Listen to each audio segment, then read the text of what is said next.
सोचिए, अगर ना बोलने वाले जीव बोलकर हमें उनके मन की बात, उनकी फीलिंग्स, उनके विचार बता पाए तो कैसा होगा।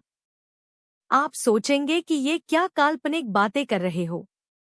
वो इसलिए क्योंकि आज की कहानी ऐसी ही एक काल्पनिक कहानी है, लेकिन वह हमारे वास्तविक जीवन से इस तरह से जुड़ी हुई है और इतनी गहरी बात हमें सिखाती है कि आपको भी यह कहानी पढ़कर याद रह जाएगी। एक गांव में अविनाश नाम का एक बच्चा रहता था। अविनाश ना पढ़ने में अच्छा था, नहीं खेलकूद में। वो एक अंतर्मुखी लड़का था, इसलिए उसके ना गांव में कोई मित्र थे ना ही स्कूल में। जब इंसानों को इंसान दोस्त नहीं मिलते हैं तो वह या तो निर्जीव वस्तुओं से दोस्ती कर लेता है या तो पशु पक्षी या पेड़ों से। अविनाश के घर के सामने एक आम का पेड़ था। अविनाश अपना खाली समय इस आम के पेड़ की छाया में बिताने लगा। अविनाश या तो स्कूल में होता था या तो इस पेड़ के पास। पेड़ के साथ खेलता था, उस पर चढ़ता था, वही उसकी छाया में आराम करता और वही सो जाता था। अविनाश उस पेड़ को इतना पसंद करता था कि वह अपने मन की सारी बातें अब उस पेड़ को बताने लगा था।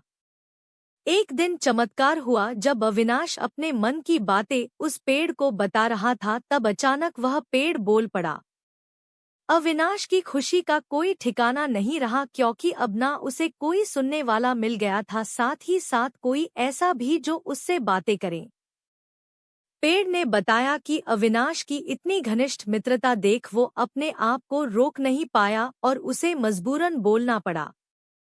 लेकिन वह अविनाश जैसे दोस्त को पाकर बेहद खुश है। पेड़ को भी अविनाश की आदत हो गई थी। पेड़ अविनाश को एक दोस्त की तरह, एक बेटे की तरह दिखने लगा, उसकी फिक्र करने लगा। अविनाश की खुशी में खुश और उसके दुख में दुखी रहने लगा। इंसानों की फितरत है, वह समय के साथ बदल जाया करते हैं। समय बदला, अविनाश की उम्र बढ़ी। अब वह कॉलेज जाने लगा। उसने इस पेड़ के पास आना बंद कर दिया। बेचारा पेड़ अविनाश को याद कर काफी दुखी रहने लगा। एक बार अविनाश को अपने पास से गुजरता देख पेड़ ने उसे आवाज लगाई और अपने पास बुलाया। पेड़ ने अविनाश से कहा, आओ अविनाश, मेरे पास बैठो, कुछ बातें करते हैं। अविनाश ने कहा, नहीं, मेरे पास इतना वक्त नहीं है कि मैं तुम्हारे पास बैठ सकूं और बातें कर सकूं, क्योंकि अब मुझे कॉलेज जाना है और मुझे इस बात की भी टेंशन है कि कॉलेज की फीस कहाँ से लाऊं। अविनाश की बातें सुन और उसको टेंशन में देखकर पेड़ बोला, देखो, मेरे पास पैसे तो नहीं है, मगर हाँ, अगर मेरे फल बेचकर तुम्हें कुछ मदद होती हो तो मेरे सारे फल तोड़ कर ले जाओ। अविनाश को पेड़ का सुझाव पसंद आया। उसने तुरंत सारे आम तोड़ लिए और बाजार में बेचकर उसके अच्छे खासे पैसे कमाए और अपनी कॉलेज की फीस भर दी। अविनाश फिर से अपनी जिंदगी में बिजी हो गया और एक बार फिर से पेड़ अकेला हो गया।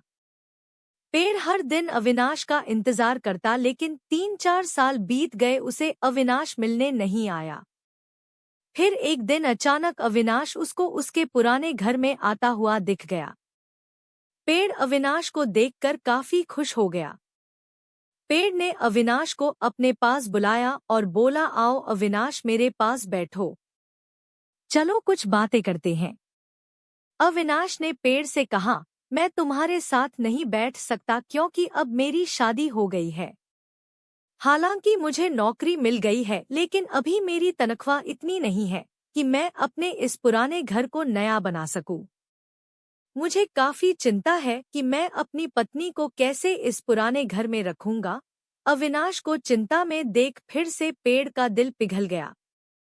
पेड़ ने अविनाश से कहा, तुम मेरी सारी डालियां काट कर अपने घर को नया बना लो, इससे तुम्हारी समस्या सुलझ जाएगी। अविनाश ने पेड़ की सारी डालियां काट ली और बाजार में बेचकर उसके पैसे बना लिए। वो अपने पुराने घर को भाड़े पर देकर कहीं और रहने चला गया। पेड़ फिर से एक बार अकेला हो गया। पेड़ ने अब उम्मीद छोड़ दी कि कभी उसकी मुलाकात अविनाश से हो भी पाएगी या नहीं। पेड़ भी अब पूरी तरह से उजड़ चुका था। उसकी डालियां कटने के बाद ना उस पर फूल आते थे ना पत्ते। 30 साल बीत चुके थे। फिर एक दिन पेड़ ने एक झुके हुए लकड़ी के सहारे चलते एक बूढ़े आदमी को अपने पास आते देखा। पेड़ ने ध्यान से देखा और उस आदमी को पहचान लिया। वह कोई और नहीं, अविनाश था। वह जब पेड़ के पास पहुंचा तो पेड़ ने उसे कहा, माफ करना दोस्त, अब मेरे पास तुम्हें देने के लिए कुछ भी नहीं है। अविनाश ने कहा, मुझे कुछ भी नहीं चाहिए और ना ही मेरी कोई इच्छाएं बची है। मुझे सिर्फ तुम्हारे पास बैठना है और तुमसे बातें करनी है। बूढ़ा अविनाश पेड़ को ऐसे चिपक गया जैसे उसे गले लगा रहा हो। जर्जर और उजाड़ हो गए उस आम के पेड़ पर नई कुंपलें उग निकली। दोस्तों, यह कहानी बड़ी ही मार्मिक है। अगर पेड़ पौधे और जानवर बोलते हो तो बिल्कुल वह इस पेड़ पैर की तरह होते हैं, सच्चे, वफादार और निस्वार्थ।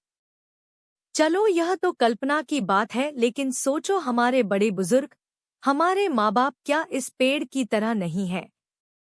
और कहीं ना कहीं हम उस अविनाश का किरदार नहीं निभा रहे हैं। दोस्तों, अंत में यही कहूंगा कि जिंदगी की भाग दौड़ में अपनों को पीछे मत छोड़ना। पूरी कहानी पढ़ने के लिए धन्यवाद।